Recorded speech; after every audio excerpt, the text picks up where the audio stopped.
The views and opinions expressed on this program do not reflect the company, owners, management, staff, clients, or partners.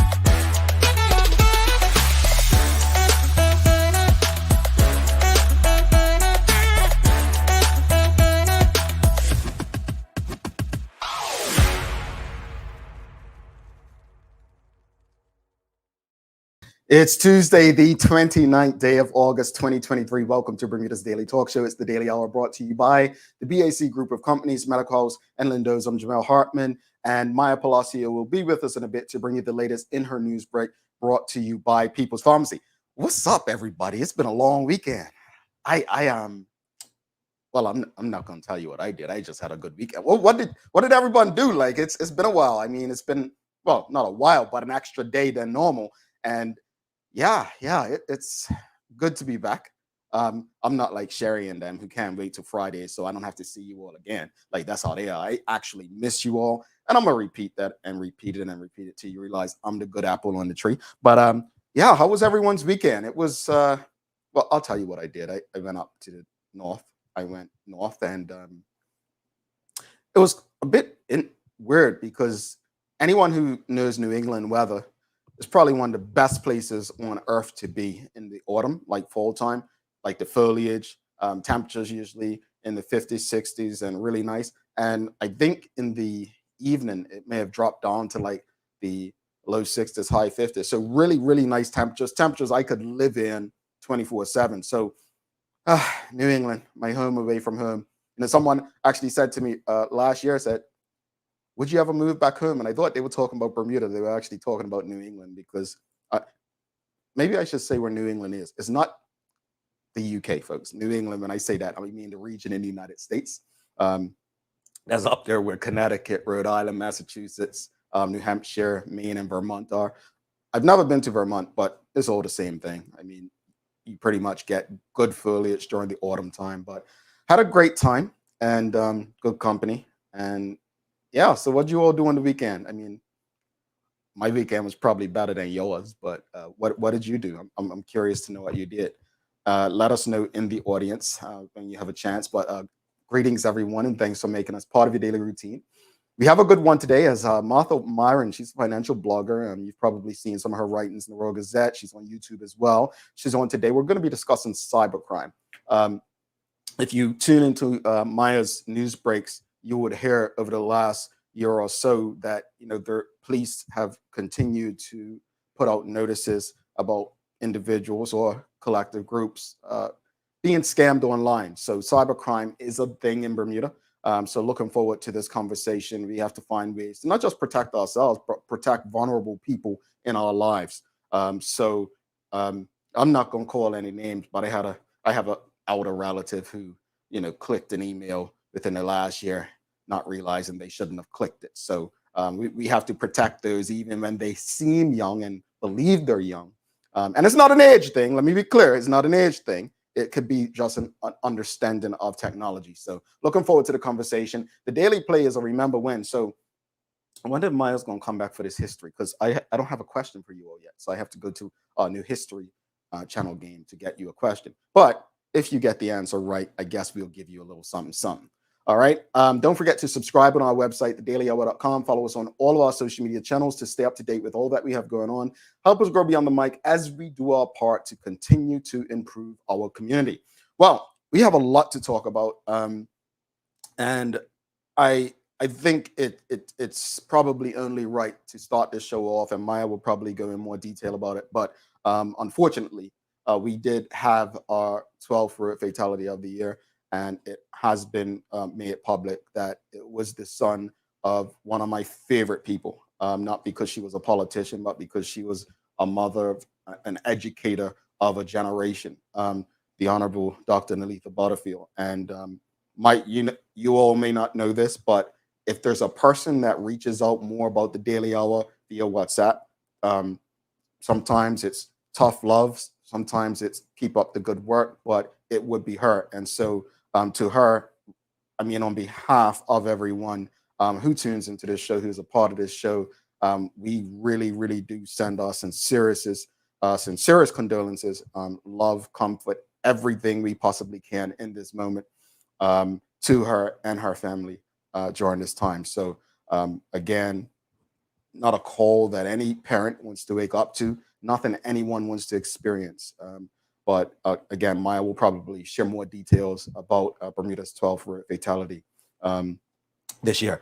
But there was another incident that seemed to be going around, and Maya will go in details about this likely as well. And we have to have this conversation because one of the things that I've actually experienced, and I've told this story on the show before, how back in 2009, shootings really became the norm in Bermuda, right? Especially murders, and you're out in the street and you're trying to help calmer heads prevail, and people, why are you out there in the middle of that? And now it gets out of control, and everyone's looking for someone else to do something.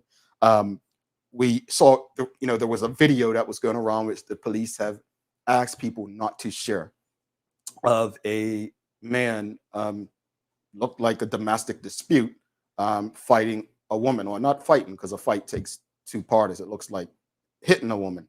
And the question of the morning is very simple for the audience and the greater community.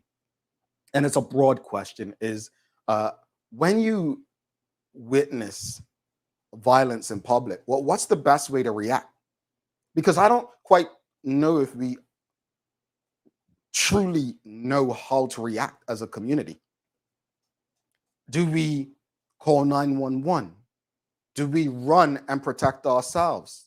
Do we jump in and help? What's the best way to react when witnessing violence in public? Because it's so easy for us to look at something on camera and look at people who are just watching it take place and say, why didn't they do something? We never consider in the moment how shocked someone may be that they're actually witnessing this in real life. We never take under consideration what people in present may have been involved in their own lives that may be impacting their ability to react. So the question of the morning is, what's the best way to react when witnessing violence in public? And we're going to go through some responses that we got on Instagram. But that's the question. What's the best way to react when witnessing violence in public? What do you say? Again, there's so many things that we see. I mean, New York City changed my life. I've told you all. I remember I was living in New York, and they teach you, if you see something, someone get knocked over or something happen, you just keep your head straight and keep walking. And I was like, well, that's cold and callous. And one of the reasons someone said is, yeah, you don't want to be twisted and tied up into a lawsuit or like court case. And I'm just like, well, what happened to helping people, right? What happened to taking care of your community? Bermuda's a very small place. We've got to do better. We have to take, like, small town can't operate like big city. So again, what's the best way? What's the best way for to react when witnessing violence in public? Let's go to our Instagram page. We got a lot of responses on Instagram. So let's read some of them. The question again, folks, it's what's the best way to react when witnessing violence in public? And someone simply said, call 911. Call 911. I think it's important to remember, we are not the police. We are not the police. I was in St. John's Ambulance one. I probably shared this on the show before. I was in St. John's Ambulance, and the late Miss Otterbridge, who was very much involved, I think she passed last year. And I remember her saying this, and take this for what you will, audience. This is a very interesting advice. And she said, that inlet that takes the water in and out of the sound down by the aquarium, Flats Inlet Bridge, right? She said, if you see someone who are struggling down there, right? And they're being swept out. She said, what do you do? Do you jump in that dangerous current and try to save them? Or do you call for help? And everyone's like, oh, you got to jump in. And she said, that's the problem. Heroes die. Heroes die. She says, all you're doing is putting another person in danger when you do that.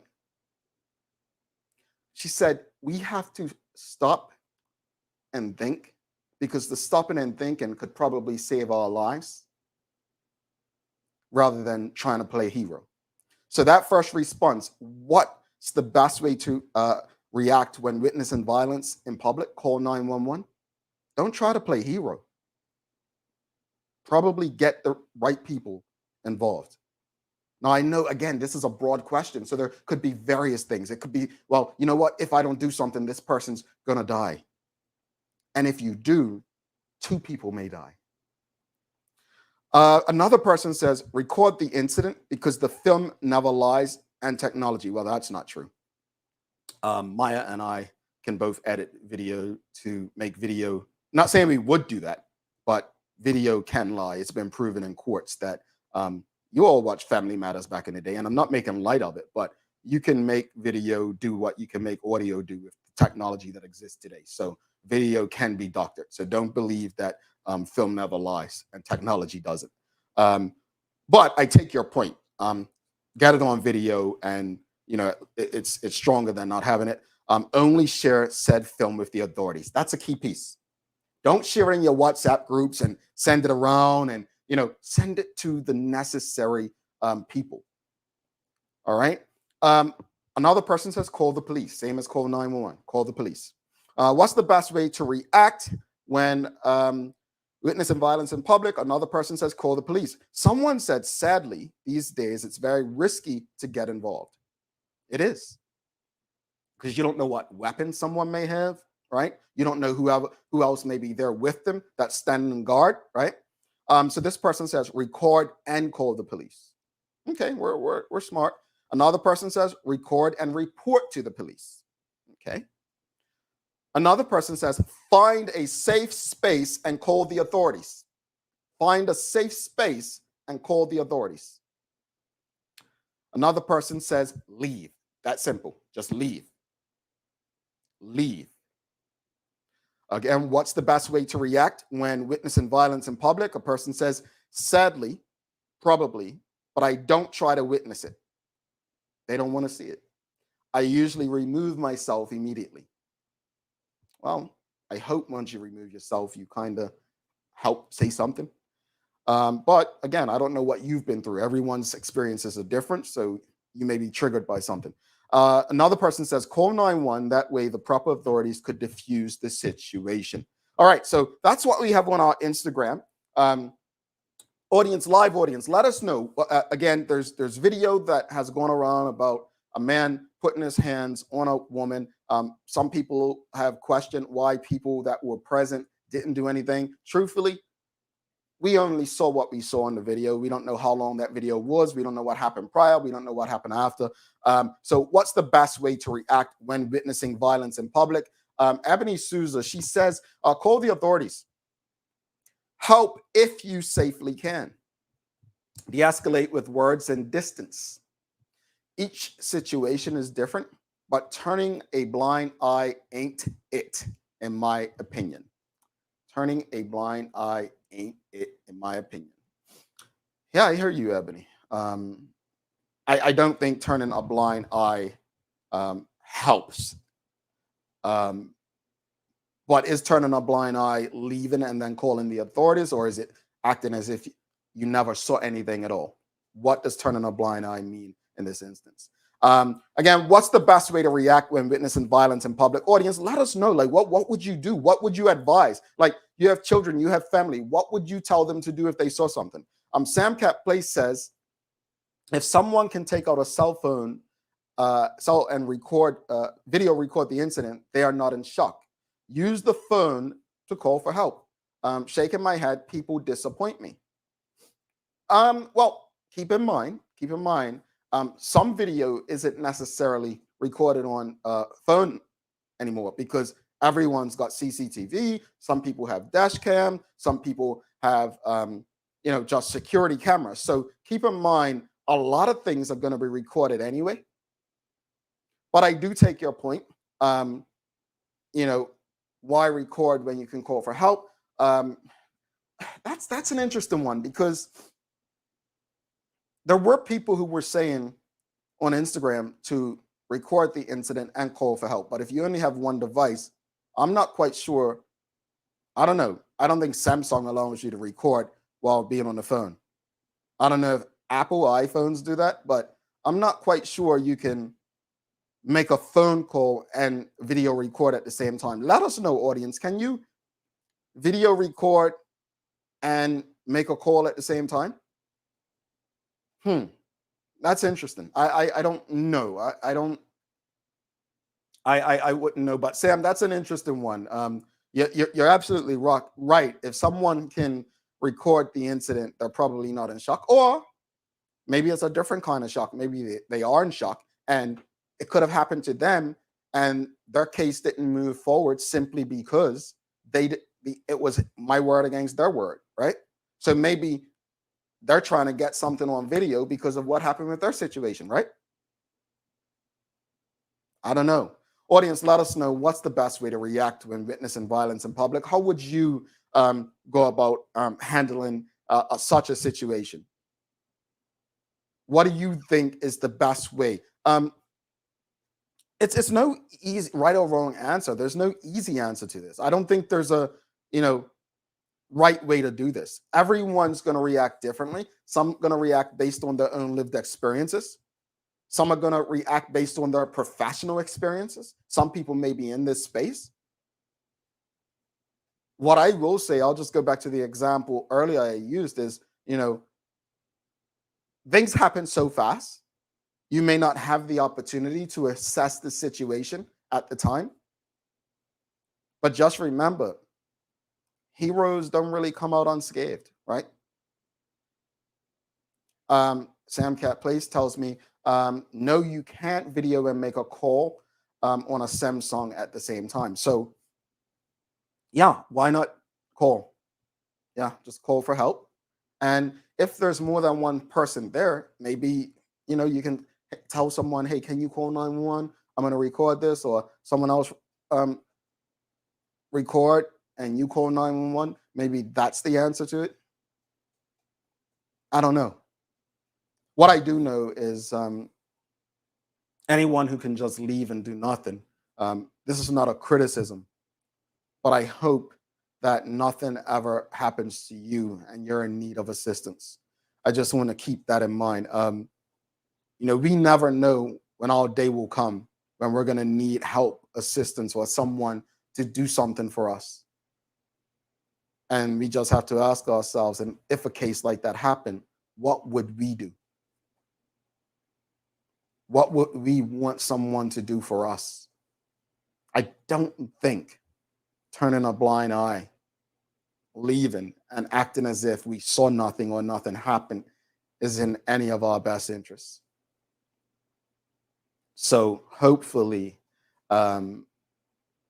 we can consider what we shared on our Instagram stories.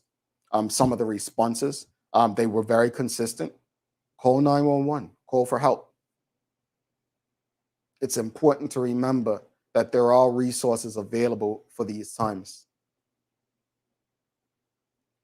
But I don't think acting as if we see or saw nothing is helpful. Not for the people involved, not for the greater community. And I say that because if someone sees that someone else got away with this, we see how it happened with the shootings. Things spiral out of control. People are like, oh, that's all that happened? Again, there is an investigation taking place right now, which Maya will probably go in more detail about. But as a community, small community, we've got to do better. We've got to find ways to make it a safe space for everyone. That includes in domestic situations as well. All right, time for the daily our news break with Maya.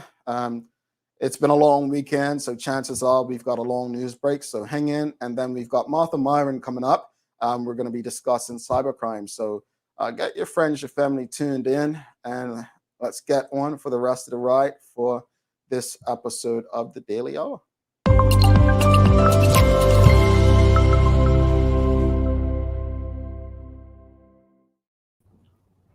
Oh, good morning. Good morning. Greetings, madam. How are you? Not feeling the best, honestly. Just an emotional weekend, truthfully, emotional weekend. Coming up with the news break, definitely it's going to be just emotional, I think. You know what, Maya? You know what? And I want to say this because I thought it, right? But I said, man, it's been a good weekend. Pride, no incident. I was thinking it. Good Pride weekend, no incident, right? And then, obviously the video, and then a road fatality. And Maya, I'm being serious, but a joke. But Maya keeps the group chat on mute sometimes, so she don't kind of see stuff, you guys. And so I was thinking, okay, Maya's probably not seeing this yet, so I'm not going to say anything until if she says anything, because I know how she feels about this stuff. And I didn't ask, but we met for like a couple hours last evening, and I just know how you feel, and I wonder sometimes. I'm just like, man, I hope she's going. And remember, I think I interrupted your yoga last night.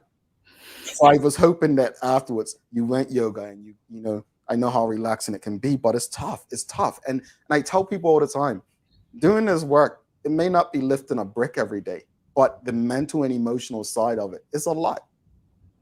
It's a lot. Nobody wants to report this stuff, but the reality is this is what's happening in our community. These are the things that are going on. So before we get into news break, Maya, I mean, I know you have strong opinions about this, about what people should possibly do. And you said something before we came on air, or probably yesterday when we were talking about what we should do and witnessing something. And it was probably the most brilliant thing about you in the yellow shirt or something. You said something to that effect. And I was like, yo, I hadn't thought of something like that. Because everyone always thinks that someone else is going to do something. I can't remember the effect that it's called, but basically, if you're in trouble, if you see someone in trouble, and if you don't have a phone on you, if it's not you, then you need to pinpoint on someone. Look, you in the red shirt, call the police. You in here, do this. Like, you gotta give people assignments to do something, or else everyone's gonna already assume that everyone else is already doing it. In like certain circumstances, and even with you're in a position where you're being hurt or something, scream out fire, because you're more likely to get attention by screaming out fire as well than you are to say help. People probably won't look at you if you say help. Interesting. Yeah. That's good advice. I would say, folks, think of that, consider it, and see how it can help us going forward. What you got in the news break for us today? Well, good morning, everyone. This is the Daily Hour News Break brought to you by People's Pharmacy. Starting out the news, obviously, with really sad statistics and just really sad placement of events, but Bermuda Police Service have confirmed the identity of the victim in yesterday morning's fatal road traffic collision as 54-year-old Treadwell Kirkland Butterfield. Mr. Butterfield was reported traveling west on Cavendish Road near the junction, Shelton Road, Devonshire, when he apparently lost control of the motorcycle he was riding and collided with the curb. He was ejected from the motorcycle and landed on the roadway, where he was found in an unresponsive state by police officers who were dispatched to the scene. Mr. Butterfield sustained a serious head injury in the collision. Officers commenced CPR until the arrival of the Bermuda Fire and Rescue Service personnel, who continued life-saving efforts. Mr. Butterfield was transported to the King Edward Memorial Hospital, where he was subsequently pronounced dead a short time after. The Bermuda Police Service extends its condolences to Mr. Butterfield's family and loved ones during this time, and the BPS family liaison officers have been appointed to assist them during this difficult time. An investigation into the 12th road fatality of this year has now begun. Anyone who may have witnessed or have any information about this incident is asked and urged to contact Police Constable Junior Warner on 717-2372. You could also call 211 or speak with an officer you also trust as well. And just want to again extend our condolences to Aunt Honey, the Honorable Nalita Butterfield, during this exceedingly difficult time. No parent at all should ever have to bury their child. Indeed. Indeed. In more news coming up this morning, the Bermuda Police Service has been made aware of a video clip being circulated on social media depicting a woman being assaulted by a male outside a business on Queen Street in the city of Hamilton. They say we wish to inform the public that the matter is being investigated. In the interim, they urge that if you should receive this video clip in question, do not share it, but instead delete it from your advice as well. And at this point in time, they want to also share resources as well and related to domestic abuse in Bermuda. So here are the contact resources here. Please screenshot it, please share it with someone you believe you know, or just keep it on your phone for, just to have it there in your back pocket. It's really important to have these contacts already saved in your phones if you don't already, because you never know when you'll need to use it or share it with somebody who needs it. So these are the resources here as well. Thank you, Myron. You're welcome.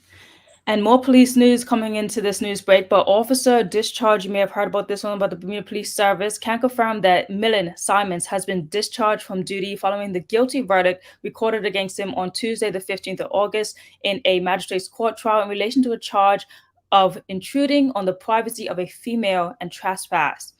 They say, to be clear, this matter was not connected to his employment. The decision to terminate his employment with the Bermuda Police Service was arrived at after a review in accordance with Section 9 of the Police Act 1974. Darren Simons, the Commissioner of Police, stated, quote, all BPS officers are aware of the high standards expected of them, both on and off duty. I can confidently say that overwhelmingly our staff meet those standards day in and day out. He says, however, when an officer falls short of the mark, the necessary actions will be taken that leads to either assisting that officer in meeting those standards or as in this case, he says, where the situation warrants, the officer will be discharged from service. I wish to reiterate, the vast majority of our officers and staff are aware that the community holds us in high standard and as such conduct themselves professionally. And Maya, I'm just trying to understand, what does intrusion of privacy, do we know what that means? I don't want to say what I believe it means without having the confirmed definition. So I'm going to leave that one alone. But if anyone in the audience, if there's an officer present, listening or something, if you can let us know, that'll be helpful. Okay, thanks. Next up, you may know about this. We already talked about this, but the by-election is coming up quite soon. So here's a quick reminder of it for constituency number 8. That will be on October 5th. That the by-election will be happening, and the OBA has announced their winner for the by-election, and it's going to be Ben Smith, opposition Senate leader Ben Smith. See the photo of him there. Still haven't heard yet from whom's going to be with the PLP, but there is some more information to be shared about it. But basically, the One Bermuda Alliance has announced that Ben Smith has been confirmed as the candidate to run in the October 5th by-election. Currently, Mr. Smith is the opposition Senate leader and Shadow Minister of Education and Youth, Culture, and Sport. He is also the opposition spokesperson in the Senate for National Security. So he holds a lot of titles there. The former MP representing Southampton West Central, Mr. Smith, says he plans to win the by-election. He says, quote, I have huge shoes to fill as a seat has been held by our former leader, Cole Simons, for the last quarter century. Cole is a man of integrity and has been trusted by the residents in Constituency 8 to advocate for them. I intend to do the same. He also included by saying there is no time for lip service. The people of Bermuda do not deserve empty promises. They need for their voices to be heard and action to be taken where everyone can benefit, he says. And then there was a rebuttal from the Progressive Labour Party as they responded to the seat of OBA Ben Smith being put up for this by-election. They come in quite strong, heavy-handed with their rebuttal, very much disapproving of the current interim opposition leader Jarian Richardson's choice to actually have Ben Smith in the seat, as they said in one of the press releases that it is a shame that the OBA leader and the latest opposition leader Jarian Richardson have selected someone who participated in what they quote as xenophobic attacks. This move from the OBA is an admission that Ben Smith cannot win C31 and is being moved to a potentially winnable OBA seat on the doorstep in Southampton. Voters told us that Ben Smith was an invisible MP who really spoke up for their issues, and it looks like OBA wants to subject the voters of C8 to the same fate, end quote. I just find politics one of the most dishonest sports, and I'm going to call it a sport because I think it's if it's one thing David Burt and the PLP know how to do is they know how to do elections well. I'm not going to say win them because again, elections are not won or lost. Here's the problem with this sport. This sport impacts the way that people live. It's not like tennis or football, some people may say those sports impact the way people live if, a team's in a certain city and then they don't get what they want and they move to another city. But I'm talking about wins and losses. My hope, when you get that kind of response from a political party about a candidate, it really highlights that this is not about the people. This is about us wanting even more power. My question to anyone who decides to vote is, are you happy with the power that either of them have currently to do the job that you believe is in your best interest? I don't believe that by-elections are a great measure for what people think, because people tend not to show up for by-elections like they do in traditional general elections. But I think this by-election will tell a story. It will tell a story whether or not people actually care for the political process still. Because if you remember, in the 2020 election, we were at the heart of a pandemic, and the PLP won a historic 30 seats.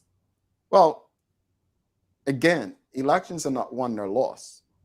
Who was the real winner in that election?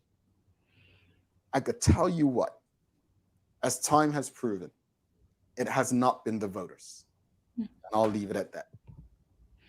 And just to add some more context to the by-election coming up, if the PLP do take that seat, it'll be the first time ever that they would ever win that C8 seat, because it has been, taken and held by the OBA and the UBP in all years prior. So it will be historic if they were to take it. It'll also be historic for the fact that if they do take it, they'll be up, what, 31 seats to 5, which makes it another huge loss of a strong opposition, if we can question it, say it that way, or opposition at all. Let me be clear, because I think there was a singer. The number one song on Billboard charts right now is Rich Men North of Richmond by Oliver Anthony. He's a white, redheaded, big bearded man. And it's the number one song. It's a song that Maya and I can literally make right now if we wanted to. This song is basically speaking of politics, politicians, and I related to this guy. But where it got interesting with Anthony Oliver, there must have been a Republican debate last week where they were kicking each other's asses or whatnot. And he had to go on his YouTube and address something. And what he had to address is, I'm not no conservative. I'm not here. I'm talking about you in the song. I'm not one of you. That's the right. And then the left, because they thought, because of the lyrics in the song, Rich Men North of Richmond, if you get the song, Rich Men North of Richmond, what's north of Richmond? Washington, D.C., right? The politicians, the Congress, Senate, President. The left then is critical of him because they think that he's speaking to them as he speaks about welfare. Folks, look me in the eye right now, and I cannot be any more serious when I say this. I do not discriminate in my disgust against politicians and politics. Neither should you. We have got to stop believing that we have to choose sides. That gentleman I relate to probably more than any black politician in Bermuda, because my blackness is probably deeper than any black. I'm not into getting people on my side to make money off of them. That's what politics has become. I'll say this again to black people, especially in Bermuda. There was a time when black people in droves in the United States of America voted Republican. I think it was JFK, Lyndon B. when that changed. If that can happen in the United States, why do you think in 2023, after 25 years, 20 years in governance, that the party that you deemed responsible for your Black interests still represents that, even though they don't govern accordingly? At some point, you got to wake up, or keep taking your whippings. But folks, you don't have to dedicate your life to a cause that doesn't even acknowledge your existence until they need something from you. I'll leave it at that. All right, closing up for this morning's news, last story, and then I'll head a little bit into sports, but temporary service suspension on the Orange Route Ferry. Feels like there's always a little bit of something going on with the St. George's Ferry, so apologies for that and the inconvenience as well that it causes to people who need that route. But as of Monday, the 28th of August, the Orange Route Ferry, St. George's, is temporarily suspended until further notice. The suspension results from a mechanical issue with the bow loading ramp at Hunter's Wharf. The team at Works and Engineering are working on the repairs. They say the Department of Marine and Ports sincerely apologizes once again for any inconvenience this service interruption may cause. So for those who take that route, it is temporarily suspended. Thank you so much for that, Maya. We did get someone, this must be a constituency. Traveling Trotty said, I will be voting in this by-election. Traveling Trotty, do your thing, do what you believe in your best interest. I know you will. You are one of the most brilliant minds in Bermuda. Charles H. Jefferson II says, I found that rebuttal to be unnecessary, but I guess that's politics. That's the problem. And Renee Simmons says, oh, the rich men north of Richmond was a big surprise. Yeah, it's folks, check that song out. It's relatable, trust me. And again, it's not left or right. It's relatable. We've got a days of the year, don't we? Yes, but closing off with sports, because I really want to put this in the mention. Really big effort, really big belts here, but Showtime, Andre Lamb won and retained his American Boxing Organization regional welterweight title against Bryson Springs in Cleveland, Texas. The Bermudian improved his flawless professional record to 9-0, still undefeated. This is an amazing photo. I love it. Burr, burr, burr. I love it. Knocking the sweat off somebody. Yeah, let's do it. Man, boxing's a brutal sport. Yeah. Big up Andre, man. His career is really going up and up and up. It's continuing to want to take on more international competitions and more fights as well. It's claiming them titles. So good stuff. How's the weather looking? The weather today. Yeah, I'm usually good at this, guys. I'm sorry, I did forget. So if anyone knows what it looks like, take a look out the window. But as for the report this morning, it says sunny periods, clouds over with a few quick moving showers, wind southeasterly moderate to strong, soon increasingly strong. As we know, there's a hurricane kind of coupling of what they say during the next couple of days. Franklin will track to our west, then circle to our north before racing away to the northeast as well. So that's kind of like the synopsis of it. So, stay clear, but it looks like it's going to be a tropical storm watch in effect for Bermuda as Category 4 hurricane. Franklin remains a potential threat. All right. Stay on top of things, folks. Again, let's stop wishing for these things and just be prepared and ready. Well, here's today's days of the year. Very interesting. I've never heard of this day, Maya. I think you're going to love this one. It's Individual Rights Day. Okay. Yeah, never heard of this. So the history of Individual Rights Day. Individual Rights Day was initiated by the founder and presidential candidate of the Objectivist Party, Dr. Tom Stevens. I have to read about him. Stevens is an American politician from New York City who supports John Locke's philosophies regarding the rights of society's smallest minority and most basic unit, the individual. Some of the most basic and important rights that are included in the celebration of this day would be the right to an adequate standard of living, including physical and mental health, the right of education, the right to work, as well as decent working conditions, and the right to Social Security. What rights do you believe are left out of that in terms of the right to Individual Rights Day, folks? Let us know. I like this day. I don't know about Maya. I know you love it. Yeah, I'm intrigued. I'm going to read up about it. Yeah, me too. I want to read up on this guy, Dr. Tom Stevens. But Individual Rights Day. Happy Individual Rights. And folks, hey, as we head into Labor Day weekend, we will have the president of the BPSU on to talk about, the importance of labor unions. So this is a time. We just had Pride Week in Bermuda. Rights are a thing. Believe it or not, they are a thing. Just because you benefit from a privilege doesn't mean everyone does. Maya, we'll see you tomorrow. I'll see you tomorrow. And a quick little thing here about intruding on the privacy. So I just had to stash that before we go. But it's one who intentionally or recklessly intrudes physical or otherwise upon the seclusion of another or of his or her private affairs or concerns. Interesting. Yeah. So it doesn't necessarily have to be physical. It says intrudes physically or otherwise. So or otherwise, yeah. So it could have been going into someone's email. Yeah, house intrusion. Yeah. Okay. Interesting. Thank you so much for that. Look, when I don't understand something, she's very quick. You guys have got to see her backstage, right? But thank you for that, sis. We'll see you tomorrow. See you tomorrow. All right, folks. Do not go anywhere. We've got Martha Myron coming up after this. Very important conversation, as I stated earlier. Maya has reported a lot on this, and we will ensure that we help you as much through this conversation about cybercrime awareness. And we'll be doing a giveaway a bit later for the Daily Play since, well, I don't have a colleague with me to do it. All right, stick with us.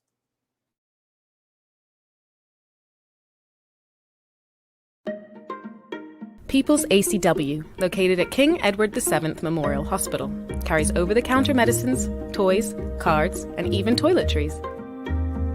Our knowledgeable staff are there whether you're at emergency, visiting family, or a member of BHP staff, to show you our best even when you're feeling your worst. People's ACW, we're here for you.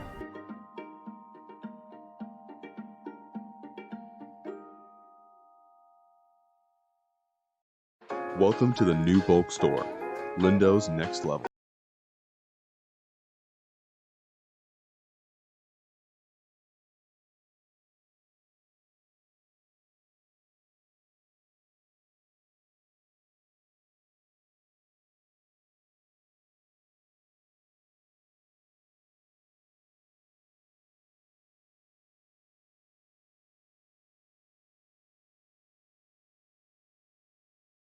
Celebrating her 70th birthday next month. Have you noticed her age is catching up with her? Yeah. Plus, she's having a hard time getting up and around like she's used to. I would sure hate to see her fall. At Medical House Limited, we can help make life situations easier. We have electric beds, motorized scooters, bath stools, walkers, you name it. Mom's been real good to us. We'll get her birthday and Christmas gifts from Medical House.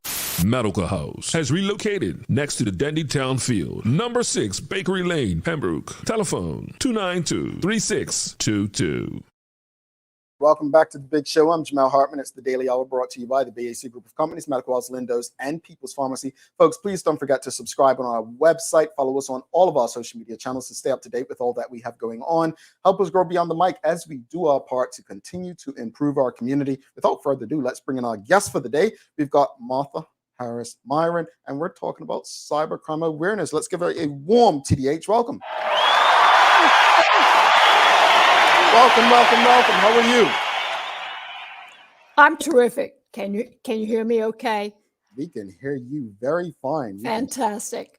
All right, so let me just simply start by saying that I'm a Bermudian, and your grannies will remember my dad. He was a sewing machine man on Wesley Street. So I'm now a retired international financial planner, but my big commitment to Bermuda, I love our island, is to continually promote financial literacy. Now, no one is financially illiterate, but we are constantly being stressed, as we can see with the problems with cyber fraud. We're way too much of a trusting community as well. One of the things I always loved about Bermuda is that you trust people will keep their word, they will do things. And then we have these horrific incidents with people who think, for instance, it's their real website. Let's reverse, because I ain't even asked you anything yet. You just came up. But just like who is Martha Myron? Like, how did you get into this space, the financial space, and what is it that you do today? Well, I am actually retired, so I spend my time writing about financial literacy. I launched a YouTube channel. I'm working with a bunch of financial professional friends, Bermudians all, and we're devoting all of that to various segments of finance that's specific to Bermuda. You know, we're a really unique country. I'm so proud of what we've accomplished. But every time we have a new launch of some, let's say, very specific type of large company industry, that demands that we know more about our own finances. So this whole cyber fraud thing is a big issue for me as well, because I know people don't really understand what's happening. So, and thanks for saying that. You know, what is cybercrime? Because I mean, we hear the term, we see it in the news when some people are impacted. What is considered cybercrime? Well, it's simply discovering your identity and then using that to literally scam you in many, many different ways. Some fairly easy and others that are horrifically awful, such as ransomware or kidnapping, to get your money. And my feeling is, and I'm passionate about this, you work so hard for it. And then to have someone slip into your identity, get access to your bank account or an investment account or your credit card, and take that money away just makes me irate. Mm. That's interesting. And, you know, you saying that just leads me into who's usually the target. And I said earlier, you know, it seems like elderly people, but it's not just elderly. It's people who might be vulnerable and just not have understanding about who is usually the target of cybercrime. Well, in reality, it's everyone. So, you know, we trust too much. The other issue, of course, is complacency. You know, we're so used to the internet, and if we're not, we don't really understand how it works. So something pops up. How about these text messages? Hi, how are you doing? There's a phone number. Oh, it's got to be my friend I haven't talked to for a while. So you click on it, and the next thing you know, you've been hacked. So the sad part of it is it demands cynicism in the way you look at things because you can't trust. And in terms of the people that are affected, seniors, that's correct. But CEOs of large corporations have been scammed. So you have to be much more vigilant. And so my job, and it's a volunteer job, is to get as much information out there as possible to make you realize and have something to latch onto. When something happens, the first thing you should think of, is this legitimate? Is it really true? Yeah, and the crazy thing is, like, I remember this back, you know, probably 15, 20 years ago, we used to always get these emails and, you know, send your bank account information, and all of us would be, oh, this is a scam. You know, we're in the social media age. We get a lot of different things. It's almost, you know, if it sounds too good to be true, it likely probably is. But again, there are certain people who work with clients regularly, and they'll get. So let's use this example, madam. So you get an email and it says it's from Martha Myron, but it doesn't have Martha at Myron. It has Martha at Myron dot something. So it's not really you, although it has your name. Like in our minds, we respond and click things. Example, I get different emails from Amazon. I might click on something because I see Amazon, and then if you click it, you've given away your identity or PayPal or something like that. It's so easy to get fooled, right? It's extraordinary easy. It's happened to me. I got an email a while back, and it was from some friends of ours. And it said, gee, we haven't seen you in a while. We've sent you some pictures, some photos we took. And I almost clicked. And then I looked at the email, the ISP that's attached to that name. It wasn't them. I called them up. So you just sent me that email? No. So what that hacker was doing was, if I had clicked on that zip file, presto, my whole computer would have probably blown up. And this is how clever they are. There's another thing. I had a neighbor. This happened a lot where I'm living now. She's working on a computer, and suddenly it just goes black. And so she says to me, well, I went to look for the number for, let's say it's Microsoft. 5 minutes, less than 5 minutes, there's someone on the phone. I can help you with that. I can help you fix that. And there's a fee, but, we'll need to know your bank account, or, we really don't want to cause any problems. So why don't you buy some gift cards, get the gift cards, go to a pay phone and call those numbers in. And so you've panicked. Suddenly you trust Microsoft, and then you realize, of course, this isn't someone from Microsoft, and they're very, very skillful in getting you to believe that they are. Yeah. And it's fascinating. And Anika the Shield says, such a risk, especially to seniors that are not very tech savvy. And there's only so much you can do, right? And folks, if you have any questions or comments, please send them through. We'll get through as many as possible. But what can people do to protect themselves against cybercrime? The first thing that you have to do, and I actually warn this in the 2 YouTubes channels that I've put up. There's one more coming up with how to prevent and take care of some of these issues. The problem is you can't protect yourself forever, but you really have to stop and think. If your bank sends you a notice, Amazon, someone will say, you haven't paid this invoice. We've had friends who've done that. They've run off and bought gift cards. Think about it. Don't do anything right away, and then go to the legitimate source. Now, we all know that Amazon is Amazon.com. It's not with a bunch of letters in it or a bunch of letters behind it. If it's a lottery, it used to be the magazine subscriptions. Now it's these lotteries and get a free gift. That's a huge one. Let's say from a hardware store or even Amazon. So you click on it. Oh, they're going to give me $200 off. Just stop. Take a deep breath, think about it, and then confirm first. If you get a note from your bank that says your statement's ready, I have a problem with this even because, and then it'll say, click here. Don't call them up. Is my statement ready? I can actually go into my account and look online. And let me just go back to the seniors. We need to help our seniors who don't like using the internet. They get a monthly statement. Do you know what that means? They get a monthly statement. By that time, whoever scammed them is long gone. I tell people the first thing they need to do besides that is to check their balances every single day. Now, my husband does that for me because I don't have time. But credit cards, investment accounts, bank balances, anything like that, check it every day. Because if you catch something like that, you might be able to recover the money. And let me just add one other thing about credit cards. With many credit cards, if you don't report that loss in 2 days, too bad. Well, if you're waiting for a monthly credit card statement, or you're only looking every once in a while. So, I'm just so committed to this because I practiced for so many years and really well-intended, highly intelligent people. We're all intelligent. We're not illiterate, financially illiterate. We're just keeping up. Yeah. So that's my job.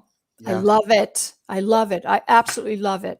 Yeah. We've got Anika the Shield says, the scammers are running rampant here lately in Bermuda. I'll always be cautious and double check. And Maya Palacio, she said, I get so many scams because my emails are public and accessible. I'm always Googling show me insert name scams to compare. Tanya Cheeseman, she says, I tell my in-laws to call the person/business to validate before doing anything. Yes. Anika the Shield says, very unfortunate that some of our local banks no longer have services for seniors. Tanya Cheeseman says, HSBC has a 30-day policy for card disputes. With that said, let's touch on what Anika the Shield says right here. She says, some banks not having service. How do you think this is adding to the increase in cyber crimes against the vulnerable, knowing that you can no longer just go into a bank like you could before? Well, it's a combination of an enormous number of things. I mean, all of us that are internet savvy love it because it's so fast. Let's face it, that's another problem. We're so attention deficit. It has to happen now. So and in terms of that, what banks are seeing, not just in Bermuda, but everywhere, is that most people are using digital access rather than a physical get together. Now, I'm still a big advocate of that, because digital's great, but it's not human. It's not a human type of thing. So while they may not be able to do that anymore because they're having to look at their bottom line and so on, why can't we do that? Why can't we get our grannies and so on together? And I don't mean that as an aspersion. I'm a granny too, but why can't we get them together and help them with this? I mean, in my neighborhood, I have to call people on a landline. And the first time that happened, I thought, what? These people don't even have email. How do they know what's happening? So will we see this in 10 years? Probably not, because that generation will have passed on. But on the other hand, these criminals are so sophisticated. It's staggering what they can do. Yeah, and it's sad. It is absolutely sad. I mean, let's think, because someone who's been impacted, or they believe they've been the victim of a cybercrime, what should they do? Well, they've got to, first of all, you've got to notify wherever it's happened and do it immediately. And if you don't get a response, you're probably going to have to take a trip into Hamilton or wherever those assets are being held in Bermuda, and ask to speak to someone about it. And you also need to call the police. Now, Bermuda government has a very, very good website, which I actually put up on the page that I sent you, that you'll show at the end, that does tell you a lot of things that you're able to do. But you want to let the police know. The Bermuda police work with Interpol. I mean, that everyone is trying to catch these people. And if you're not sure what's going on, then you need to call someone in your family or get together with someone in your family who's really tech savvy. But do it right away. So it's, you know, and you've just got to take more of these precautionary measures. You know, people used to talk about, and they still do, about how we're not going to use physical cash anymore. Well, Jamal, you're a lot younger than me. I remember when people would go up to the electric light company with their money in a little brown envelope and pay the electric bill. Mm-hmm. So, you know, it's cash, you're paying in cash, and you get a receipt. That's not happening today. It's not. And this interesting question from Mark Arthur C. Phillips here. He's asking, do you feel the local financial institutions do enough to protect their clients from cyber attacks? I can't answer that. I honestly don't know. I think what you would have to do is interview some people who perhaps have been hacked and see what their response is, because each situation is so individual. You know, it's very easy to project a generality, but that's not a question that I can really attribute to anything. Yeah. I don't think it's the only thing that you can probably blame the institution for, which isn't fair, honestly, because technology changes things, is saying that, you know, they no longer offer, you know, in-person stuff. But at the end of the day, a hacker is not their responsibility. That's someone that's just out there doing their thing. So I'm not quite sure, you know, it would be on the local bank to, I mean, hackers do what they do, and hackers are not just financial, right? They can jump into anything. That said, how can people get in touch with you if they should want to talk to you more, or learn more, or just follow some of your videos? Well, I think you're going to post up that section I sent you, but you can write to me at martha.myron@gmail.com. All right. martha.myron@gmail.com. I will answer your email.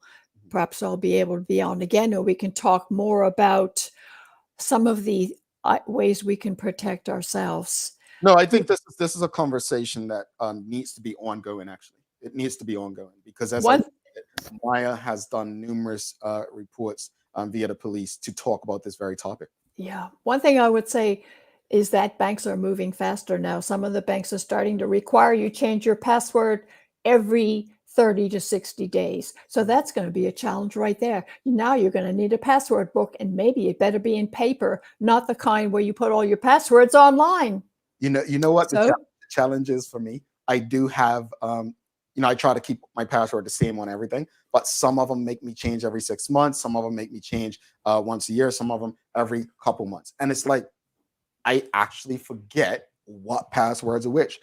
This just tells me something. Yes. The bigger problem is, why do I have so many things that need a password? So it's almost like decluttering, make less. But thank you so much for this. We'll be sharing some information on our social media platforms that can probably help them and lead people to you for more information. You've been amazing, and we definitely have to do this again. Thank you so much. Bye, everyone.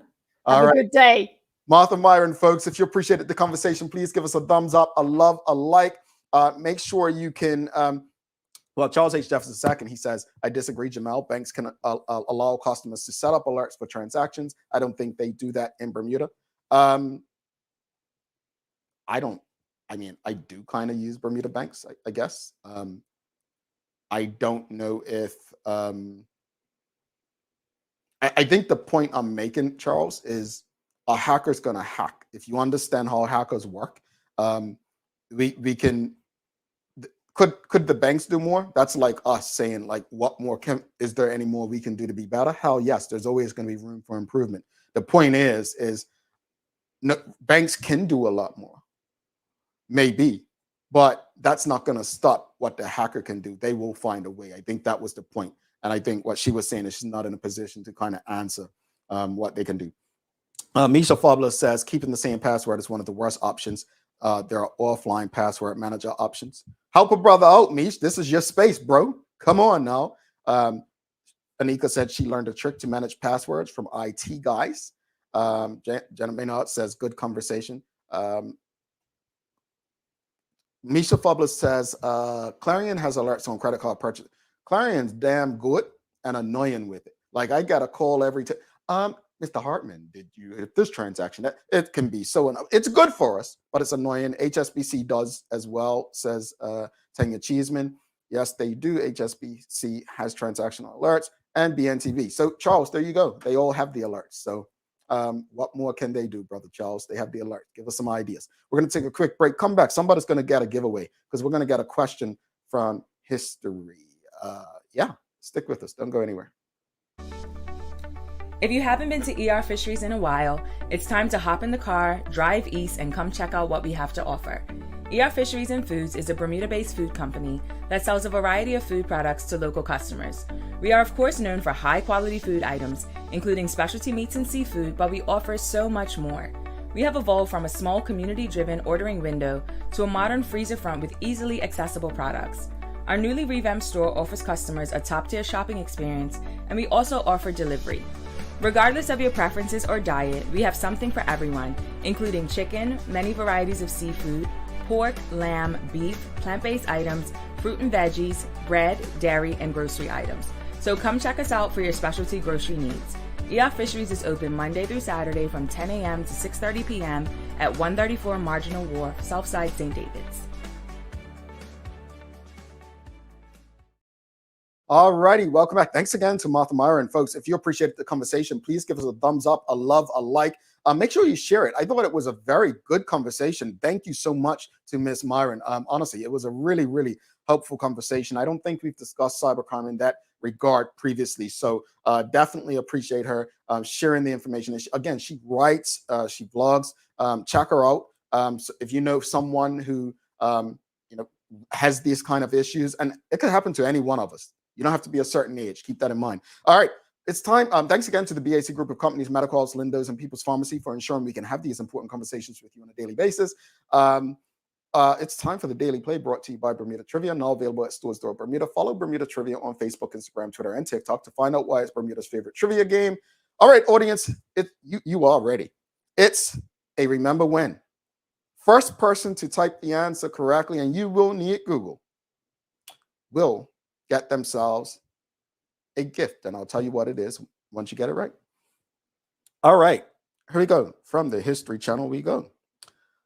Which city hosted the 1992 Winter Olympics where Americans won 11 medals.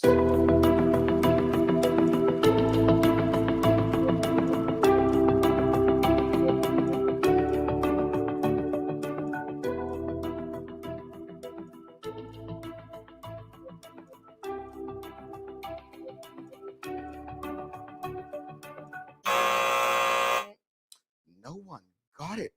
All right. Which city hosted the 1992 Winter Olympics? Which city? Somebody got it. Okay. First, this is what came up on my screen. Calgary, no.